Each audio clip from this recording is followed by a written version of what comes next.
काफ़ी देर से पानसर एरिया में हमारे पास में कुछ इनपुट्स थे इंटेलिजेंस एजेंसी की तरफ से कि यहाँ पर टनल का एक एग्जिस्टेंस है।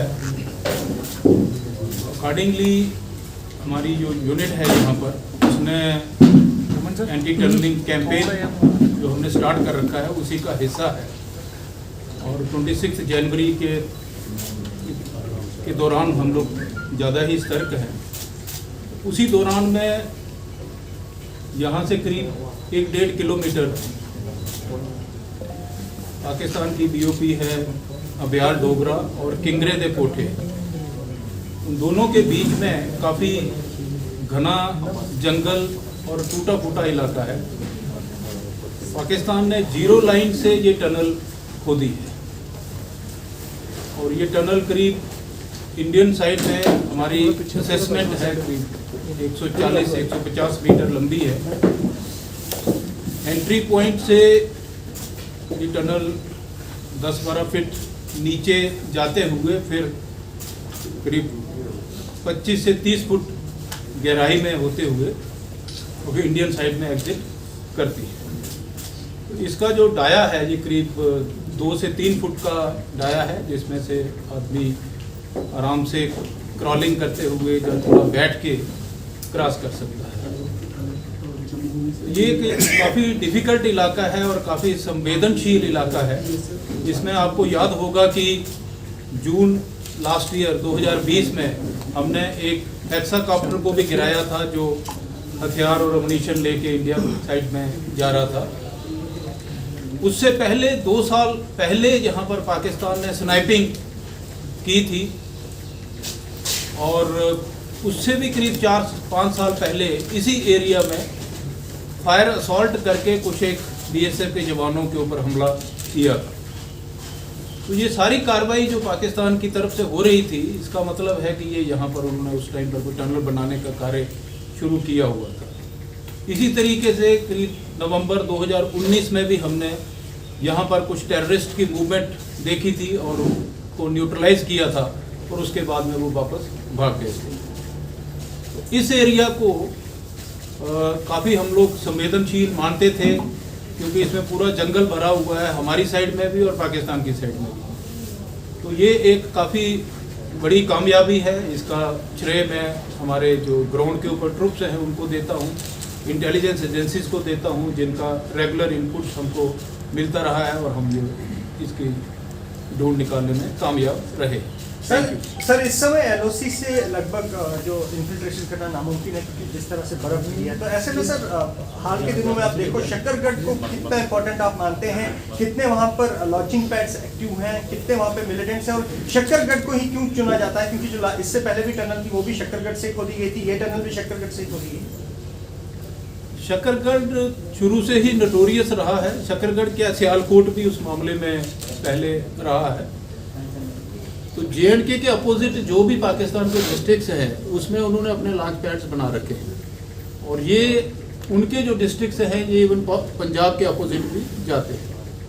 यहाँ तक LOC का सवाल है, बर्फ़ के बावजूद भी कई बार अटेम्प्ट्स होती हैं जब वो इन्फिल्ट्रेशन करने की कोशिश करते हैं।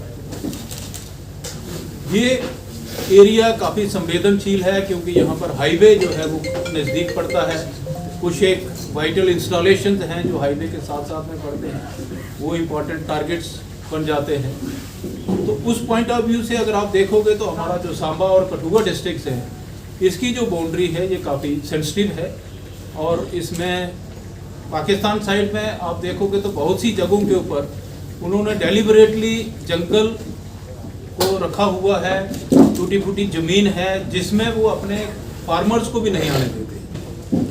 ऐसी कोई स्पेसिफिक इनपुट नहीं है हमारे पास में, लेकिन 26 जनवरी और दूसरे जो हमारे नेशनल डेज होते हैं उसको लेके हम इनपुट हो या ना भी इनपुट हो हम हमेशा ही सतर्क रहते हैं। किस तरह की तैयारी सर? 26 जनवरी आ रहा है, मौसम भी आपके लिए चुनौती बना हुआ है, तो बॉर्डर की निगरानी कितनी मुश्किल और किस तरह की तैयारी? बॉर्डर की निगरानी हमारे लिए हमेशा ही चुनौतीपूर्ण रही है। यहाँ का जो इतिहास है उसको आप देखेंगे तो काफ़ी इंसिडेंट्स फायरिंग के होते रहते हैं, तो ये हमेशा ही हमारे लिए चुनौतीपूर्ण रहा है। और हमारा लगातार प्रयास है कि हम इसमें जितना इम्प्रूवमेंट कर सकते हैं वो कर रहे हैं, और हमें पूरी गवर्नमेंट की तरफ से पूरी इसमें सपोर्ट है, किसी किस्म का कोई कमी की बात नहीं। सर, इस तरह से टनल मिली है, क्या इस तरह की और टनल आप एक्सपेक्ट कर रहे हैं? क्या इनपुट है? दूसरी चीज कि ये जो टनल मिली है इसमें भी पाकिस्तान के कुछ मार्क्स जो बैग्स होते हैं पहले मिले हुए, उस तरह का क्या रिकवरीज है इसमें? इसमें भी कुछ पाकिस्तान के बैग्स मिले हैं, कुछ बैग्स काफ़ी पुराने हो रखे हैं, और जिस प्रकार की इंजीनियरिंग दूसरी टनल में मिली है, सेम टाइप की इंजीनियरिंग इस टनल में भी मिली है। सर, कौन लोग हो सकते हैं जो टनल बनाते? क्या लगता है टेररिस्ट की पॉसिबल है कि एक पाकिस्तान पे के जो रेंजर या आर्मी है वो कहीं ना कहीं सपोर्ट करती है, रेगुलरली इस तरह की टनल बनाने में लगे हुए हैं? इसमें देखिए, ये पूरा इस्टेब्लिशमेंट जो है वो लगा हुआ है। अगर आप देखेंगे कि ये टनल अगर जीरो लाइन के पास में बनाई है, तो बगैर पाकिस्तान रेंजर्स, बगैर पाकिस्तान आर्मी, बगैर ISI की परमिशन के, अप्रूवल के बगैर वो यहाँ पर नहीं बना सकते हैं।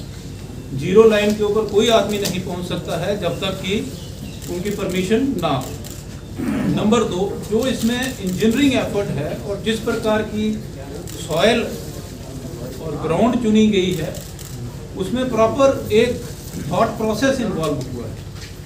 तो वो थॉट प्रोसेस है कि उसकी स्टडी की गई है, साइट की, ज़मीन की स्टडी करने के बाद में कि कौन सी ज़मीन है जो टनल को सस्टेन कर सकती है, वो बनाई गई है। तीसरा, जो इसमें एफर्ट जो लगी है, जिस प्रकार की बनावट है, उसमें लगता है कि किसी एक्सपर्ट का हाथ है। तो ये सारी चीज़ें इंडिकेट करती है कि इस्टेब्लिशमेंट का हाथ है, इसमें कंकरेंस है और उनका अप्रूवल है साइट को सिलेक्ट करने में, बनाने में।